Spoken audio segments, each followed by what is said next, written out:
तुम्ही पाहत आहात MCN न्यूज मराठी।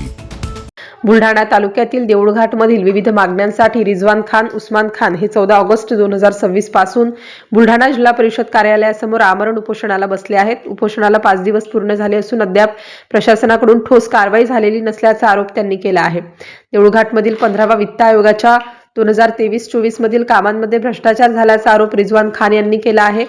या प्रकरणी समिती गठीत करून पाहणी करण्यात आली असतानाही ई-निविदेद्वारे खरेदी केलेल्या साहित्याचे साठा पंजीप्रमाणे वाटप झाले नसल्याचा दावा त्यांनी केला आहे। यासोबतच आठवडी बाजारातील अतिक्रमण, बाजारातील ओट्यांवर गुरे बांधली जात असल्याने लहान व्यापाऱ्यांना रस्त्यावर व्यवसाय करावा लागत असल्याचा मुद्दाही त्यांनी उपस्थित केला आहे। पावसाळ्यात सांडपाणी भाजीपाला विक्रीच्या ठिकाणी येत असल्याने नागरिकांच्या आरोग्याचा प्रश्न निर्माण होत असल्याचंही त्यांनी म्हटलं आहे। या सर्व प्रकरणांची सखोल चौकशी करून दोषी अधिकारी व संबंधितांवर कारवाई करावी अशी मागणी उपोषणकर्त्यांनी केली आहे। 5 दिवस उलटूनही प्रशासनाकडून ठोस निर्णय न झाल्याने आता प्रशासन या उपोषणाची दखल घेते का याकडे देऊळघाटसह बुलढाणा तालुक्याचे लक्ष लागले आहे। MCN न्यूज मराठी करिता शेख अजीज मोहम्मद, बुलढाणा।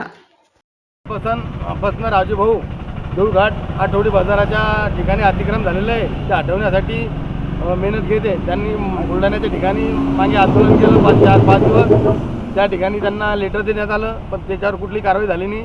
त्यानंतर ते अमरावती या ठिकाणी गेले, अमरावतीहून लेटर आणलं, तिथून कारवाई झाली, अतिक्रमण हटवण्यात आलं। पण तसं अतिक्रमण हटवलं तसं पोलीस प्रशासन आणि ग्रामसेवक व्हिडिओ तिथून हटत नाही, तर डबल अतिक्रमण सुरूसारखं झालं। त्याच्यामुळे राजूभाऊनी परत तक्रार दिली आणि त्यांच्यावर कारवाई करायला सांगितली, पण त्याच्यावर कुठलीही कारवाई झाली नाही। त्यामुळे आज राजूभाऊ काल 14 तारखेला परत उपोषणाला बसले आणि जर या आंदोलनावर कारवाई झाली नाही, या अतिक्रमणावर कारवाई झाली नाही आणि राजूभाऊला न्याय जर मिळाला नाही, तर देऊळघाटच्या वतीने आम्ही देऊळघाटमध्ये येत्या 2 ते 3 दिवसामध्ये रस्ता रोको करणार आहे। आणि रस्त्यामध्ये जर काही परेशानी आली, काही नुकसान झालं, याला जबाबदार शासन, व्हिडिओ आणि तो ग्रामसेवक राहील आणि त्यांच्यावर सुद्धा कारवाई करा।